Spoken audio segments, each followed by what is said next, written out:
Assalamu alaikum wa rahmatullahi wa barakatuhu. Today we are going to talk about the brief history of Ibn Abdul Wahhab and his work.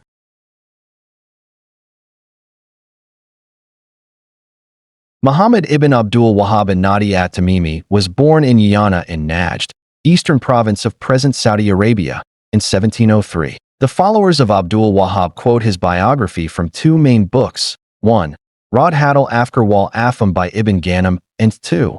Unwan al-Mad fi Tariq, Najd by Ibn Bishr. Both these authors lived in Najd, the birthplace of Ibn Abdul Wahhab. Ibn Abdul Wahhab belonged to Arab tribe Banu Tamim, who lived in Najd. He is reported to have studied in his childhood from his father, named Abdul Wahhab.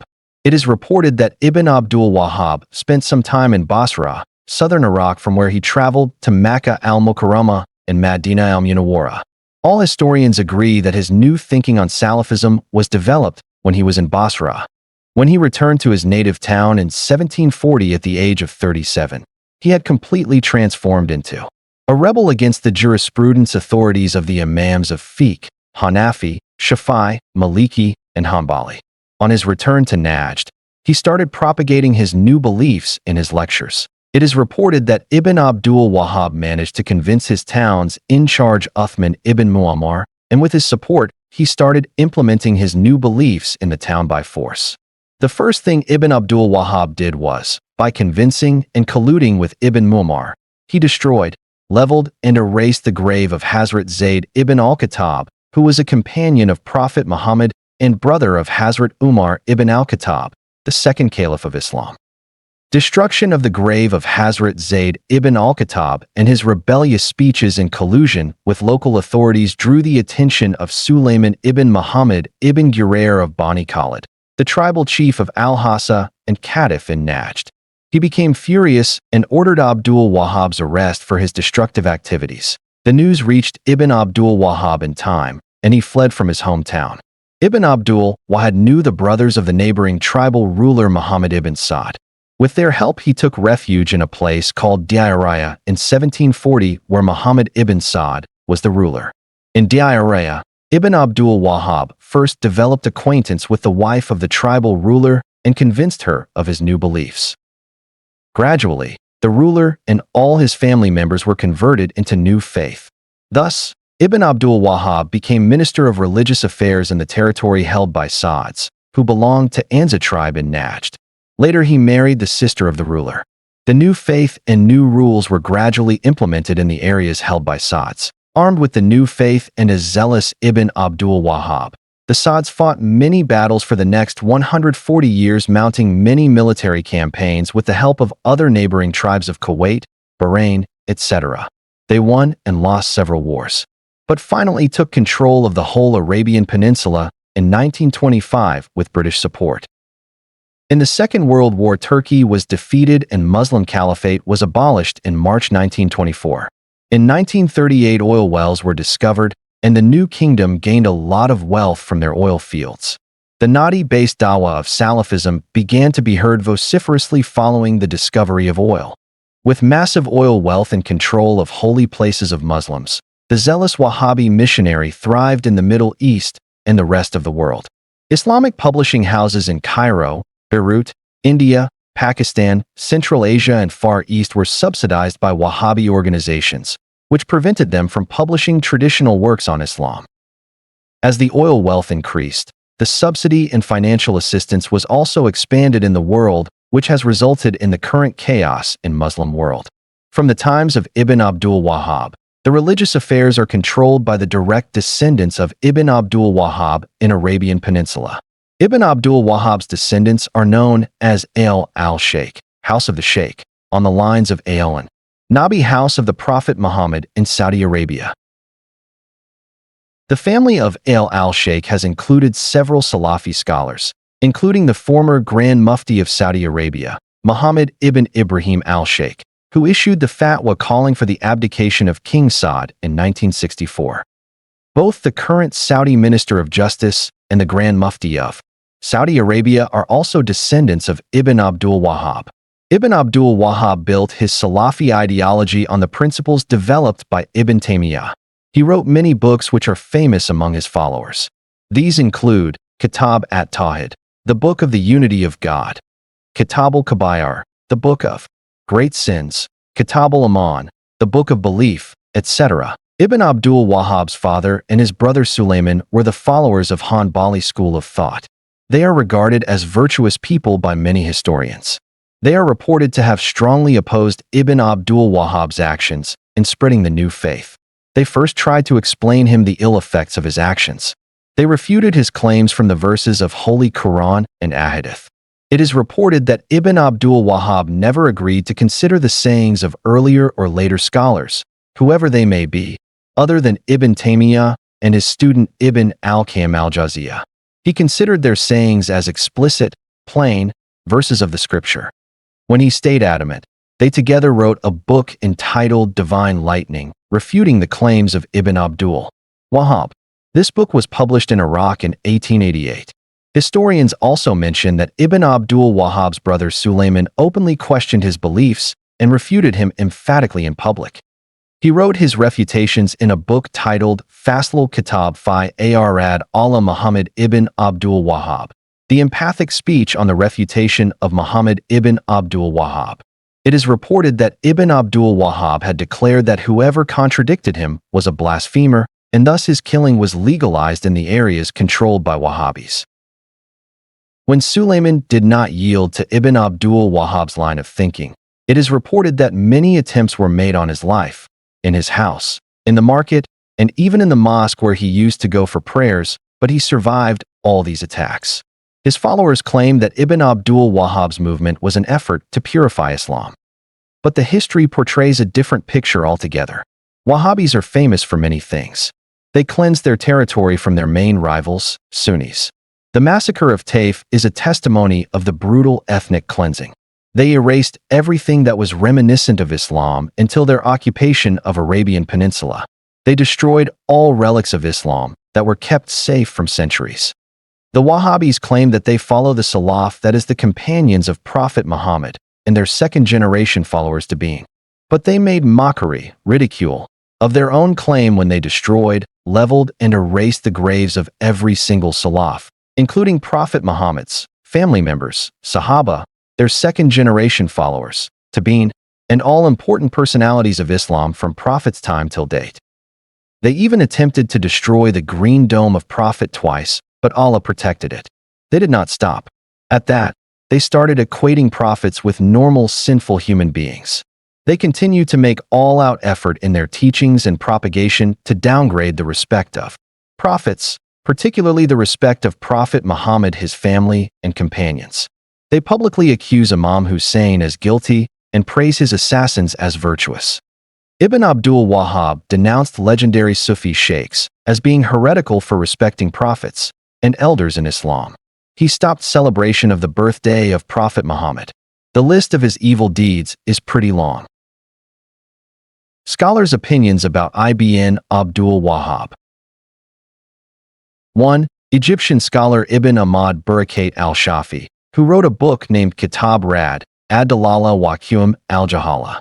The content of his arguments circles round refuting Ibn Abdul Wahhab's ideas, quoting a considerable number of Quranic verses. 2. Ali al-Shafi al-Basri al-Kabani, who wrote 2 books. A. The Fazl al-Kitab fi Rad Dalalat Ibn Abdul Wahhab, the unmistakable judgment in the refutation of the delusions of Ibn Abdul Wahhab, and B. The Kashf al-Ajab and Waj Dalalat Ibn Abdul Wahhab, lifting the veil from the face of the delusions of Ibn Abdul Wahhab. 3. A prominent Islamic scholar of Ibn Abdul Wahhab's time, Muhammad Amin ibn Abidin, wrote in his celebrated work, Hashia Rad al-Mukhtar. In our time, Ibn Abdul Wahhab Najd appeared and attacked the 2 noble sanctuaries, Mecca and Medina. He claimed to be a Hanbali, but his thinking was such that only he alone was a Muslim, and everyone else was a polytheist. Under this guise, he said that killing the al-Sunnah was permissible. 4. Sheikh ul-Islam Ahmad Zaini Dalan al-Makki ash-Shafi, chief mufti of Makkah al-Mukarramah, wrote in his book Futuhat al-Islamiyah as follows, quote, "The sign of the Khawarij, the first deviant sect that appeared during the time of the companions of Prophet Muhammad concerning the shaving of the head. He was referring to a famous hadith of Prophet Muhammad, was not found in the Khawarij of the past, but only in the Najdis of our time. 5. Sheikh Hussein Ahmad al-Madani wrote in his book Ashab as-Saqib, page 42, as follows. Ibn Abdul Wahhab arose in the beginning of the 13th Islamic century in Najd. His thinking was false, and his beliefs were corrupt. On these grounds he opened the way for killing of all Sunnah. 6. Yusuf al-Qaradawi, a well-known scholar of Ikhwan al-Muslimin sect, a rival group within Salafists, wrote in his book Islamic Awakening Between Rejection and Extremism, page 42, as follows. Quote, one of the causes of such shallowness is that extremists, Wahhabis, never listen to people who hold different views, and I can personally testify to that. Never accept any dialogue with them or imagine that their own views could be tested in the light of others, and may thereby be either accepted or rejected. Most of them have not been taught by reliable Muslim ulama who are specialized in the field.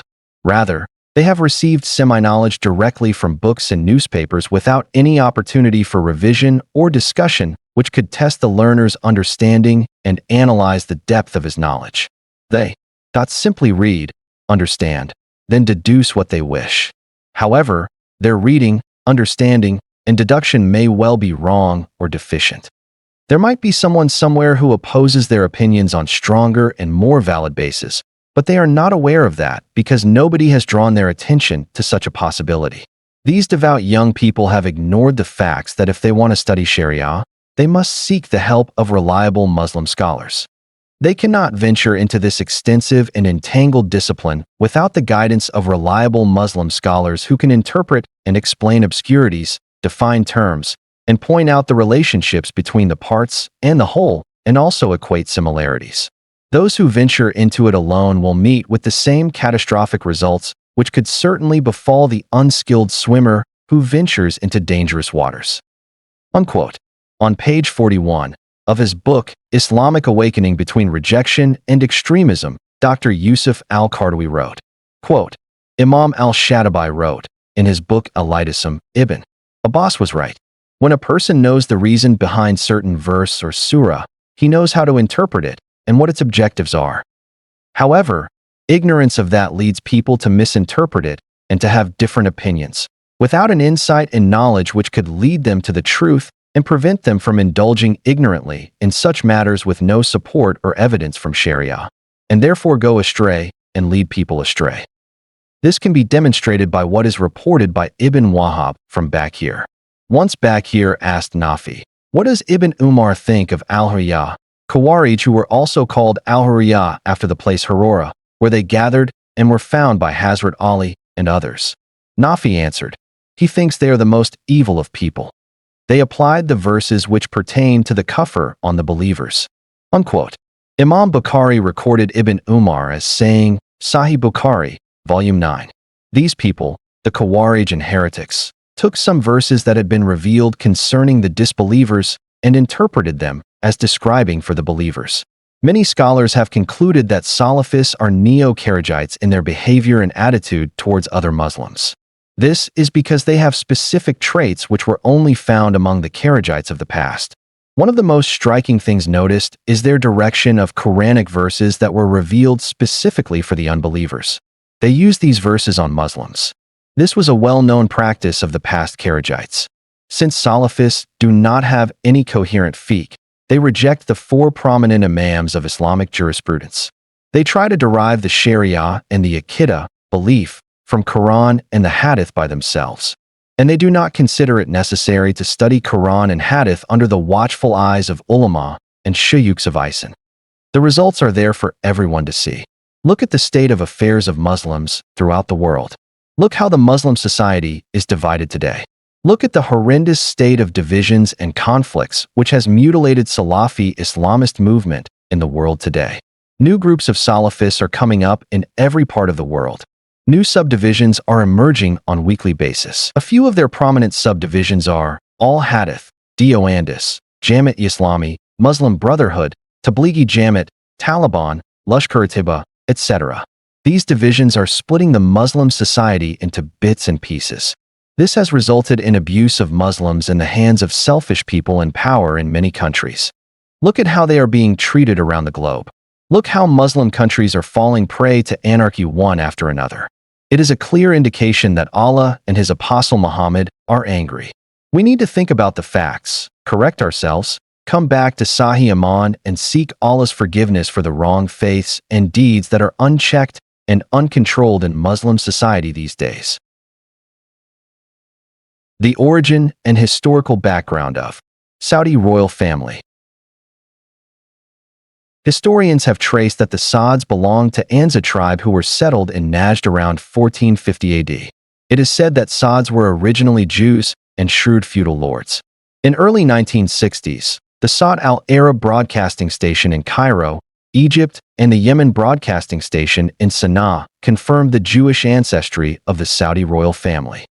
King Faisal, who ruled the kingdom between 1964 to 75, confirmed Jewish ancestry of Saudi royals. In an interview to Washington Post on September 17, 1969, King Faisal is reported to have said, "We, the Saudi family, are cousins of the Jews.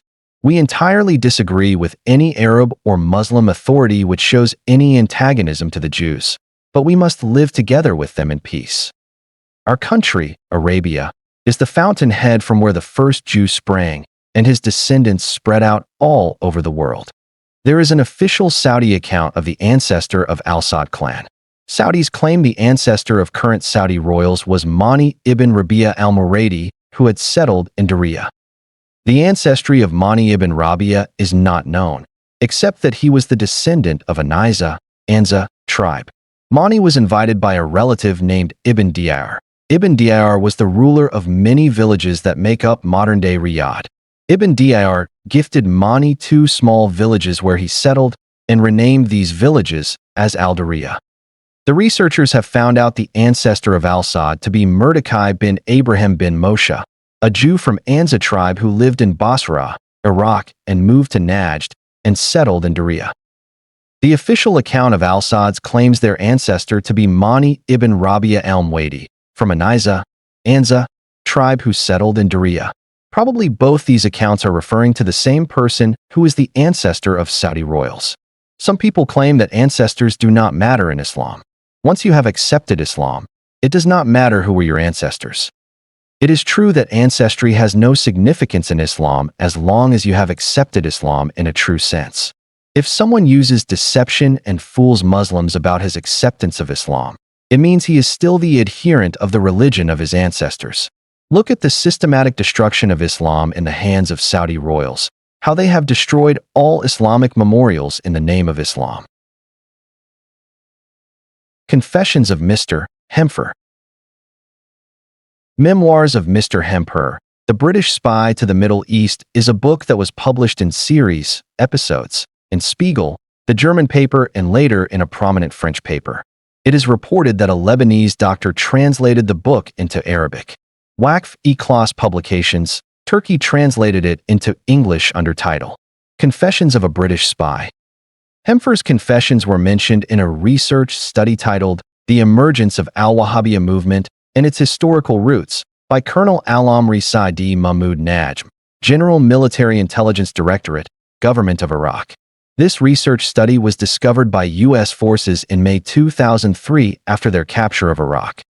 David Livingstone, a famous Canadian author, wrote an article titled The House of Saud, No More Islamic Than Billy Graham, in which he has described about British spy Hemper and his covert operations in Arabian Peninsula. A similar work exposing the Wahhabi terror was documented by the well-known Mufti of Makkah, Sheikh Ahmad Zaini Dahlan, in his famous book titled Fitnat al-Wahhabiyya. The book narrates the actions of a covert British agent, Hemper, who was sent to Turkey, the then head of the Ottoman Empire, in 1710, to find ways and means to cause dissension, riots, and dismantling of the Khalifa in Istanbul, Turkey. At the beginning of his account, Hemper stated he went to Istanbul, embraced Islam, learned Holy Quran, and pretended to be a very pious Muslim. During this time, Hemper became fully aware of the difference between Sunnis and Shiites. Hemper was later sent to Basra, Iraq with the following instructions detailed on page 20 of this book. Quote, "Your duty this time is to diagnose the Shia-Sunni controversies well and to report to the ministry. The more successful you are in aggravating the differences among Muslims, the greater will be your service to England. We, the English people, have to make mischief and arouse schism in all our colonies in order that we may live in welfare and luxury. Only by means of such instigations will we be able to demolish the Ottoman Empire. Otherwise, how could a nation with a small population bring another nation with a greater population under its sway? Look for the mouth of the chasm with all your might and get in as soon as you find it. You should know that the Ottoman and Iranian empires have reached the nadir of their lives. Therefore, your first duty is to instigate the people against the administration. History has shown that the source of all sorts of revolutions is public rebellions. When the unity of Muslims is broken and the common sympathy among them is impaired, their forces will be dissolved, and thus we shall easily destroy them." While staying in Basra, Hempur joined a carpenter's shop where he worked as a cover. He further stated in his book on page 23 as follows. Quote, "From time to time a young man would call at our carpenter's shop. His attire was that of a student doing scientific research, and he understood Arabic, Persian, and Turkish. His name was Muhammad ibn Abdul Wahhab, and he was from Najd, Eastern Arabia. This guy was rude and nervous person. While abusing the Ottoman government, he would never speak ill of the Iranian government. The common ground which made him and the shop owner Abdurrahman so friendly was that both were inimical towards the Khalifa in Istanbul." Hempur further stated on page 24 as follows. Quote, "During a dinner conversation at Abdurrahman's place, the Alawite dispute took place between Muhammad of Najd and a guest from Qom, a Shiite scholar named Sheikh Jawad. Sheikh Jawad, since you accept that Ali was a mujtahid, why don't you follow him like Shiites do? Muhammad of Najd, Ali is no different from Umar or other Sahaba. His statements cannot be of a documentary capacity. Only the Quran and the Sunnah are authentic documents." Sheikh Jawad said, "Since our Prophet said, 'I am the city of knowledge, and Ali is its gate,' shouldn't there be difference between Ali and the other Sahaba? Muhammad of Najd, if Ali's statements were of a documentary capacity, would not the Prophet have said, 'I have left you the Quran, the Sunnah, and Ali'?" Sheikh Jawad, "Yes, we can assume that Prophet said so. For it is stated in Hadith, 'I leave, behind me, Allah's book and my al-Bayt.' And Ali is the greatest member of the al-Bayt." Muhammad of Najd denied that the Prophet had said so. Unquote. Hempur found that Muhammad Abdul Wahhab had a lot of hatred for the Sunnah and the family and descendants of the Apostle and was misquoting Quran and Hadith. Therefore, he established very intimate friendship with Muhammad bin Abdul Wahhab of Najd and launched a campaign of praising him. Hempur told him, "You are greater than Umar and Ali. If Prophet was alive now, he would appoint you as his Khalifa instead of them. I expect that Islam will be renovated and improved in your hands. You are the only scholar who will spread Islam all over the world." Foundation of Deceit. On page 28 of this book, Hempur described the foundation of deceit as follows. Quote, "Muhammad ibn Abdul Wahhab and I decided to make a new interpretation of the Quran to reflect only our points of view and would be entirely contrary to the explanations made by the Sahaba, Imams of Fiqh and Mufassirin of Quran. We started reading the Quran and talking on its verses. The purpose was to mislead Muhammad ibn Abdul Wahhab. After all, he was trying to present himself as a revolutionist and would therefore accept my views and ideas with pleasure." Unquote. While talking about Muta, Hempur narrated as follows. Quote, "I sensed that Muhammad of Najd desired a woman as he was single. I told him, 'Come on, let us each get a woman by Muta. We will have great fun with them.' He accepted with a nod. This was a great opportunity for me, so I promised to find a woman for him to enjoy. My aim was to ally the timidity he had about people. He asked me to keep it a secret between us, and that even the woman should not know his name. I hurriedly went to one of the Christian prostitutes who were sent by the Ministry of Colonies with the task of seducing the Muslim youth. I explained the matter to one of them. She accepted to help, so I gave her the nickname Sophia. I took Muhammad of Najd to her house. Sophia was at home, alone. We made a 1-week marriage contract for Muhammad of Najd, who gave the woman some gold in the name of Mahr. Thus we began to mislead Muhammad of Najd, Sophia from inside, and I from outside.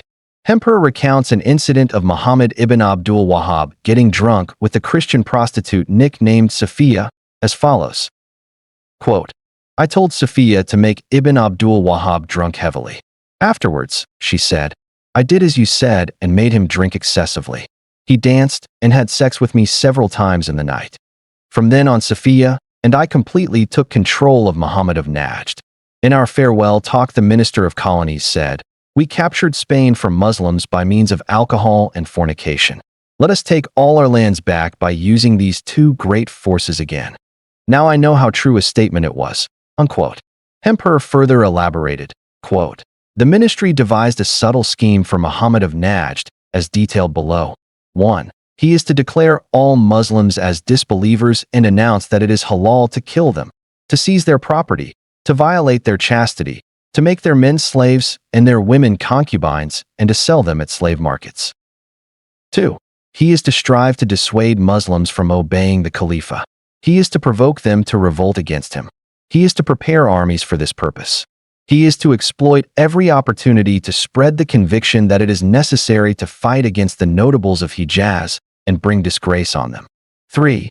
He is to allege that the mausoleums, domes, and sacred places in Muslim countries are idols and polytheistic milieus and must therefore be demolished. He is to do his best to produce occasions for insulting Prophet Muhammad, his Sahaba, and all prominent scholars. 4. He is to do his utmost to encourage insurrections, oppressions, and anarchy in Muslim countries. 5. He is to try to publish a copy of the Quran interpolated with additions and excisions, as is the case with Ahadith. After explaining this scheme, the secretary added, do not panic at this huge program, for our duty is to sow the seeds for annihilating Islam. There will come generations to complete this job. Muhammad of Najd promised me that he would implement all the points of the scheme and added, for the time being, I can execute them partly. A couple of years later, the Ministry of Commonwealth managed to cajole Muhammad bin Saud, the Emir of Diriyah, into joining our team. They sent me a messenger to inform about this and to establish a mutual affection and cooperation between the two Muhammads. For earning Muslims' hearts and trusts, we exploited Muhammad of Najd religiously and Muhammad bin Saud politically. It is a historical fact that states based on religion have lived longer and have been more powerful and more imposing. Thus, we continuously became more and more powerful. We made Diriyah the center of our subversive operations, and we named our new religion the Wahhabi religion. Unquote. It is reported that initially Ibn Abdul Wahhab managed to convert Yiyana's town in charge Uthman ibn Muammar into his new religion, and with his support started implementing his new ideology in the town by force. The first evil act committed by Ibn Abdul Wahhab was, by conspiring with Ibn Muammar, one night, he destroyed the dome and pious grave of Hadrat Zayd ibn al-Khattab, who was Sahabi of Prophet Muhammad and brother of Hadrat Umar ibn al-Khattab, the second caliph of Islam. Destruction of the dome and his anti-Islam activities in collusion with local town in charge drew the attention of Sulayman ibn Muhammad of Bani Khalid, the tribal chief of Al-Hassa, who was a good Muslim. He ordered the arrest of Ibn Abdul Wahhab. The news reached Ibn Abdul Wahhab in time, and he fled from Yiyana.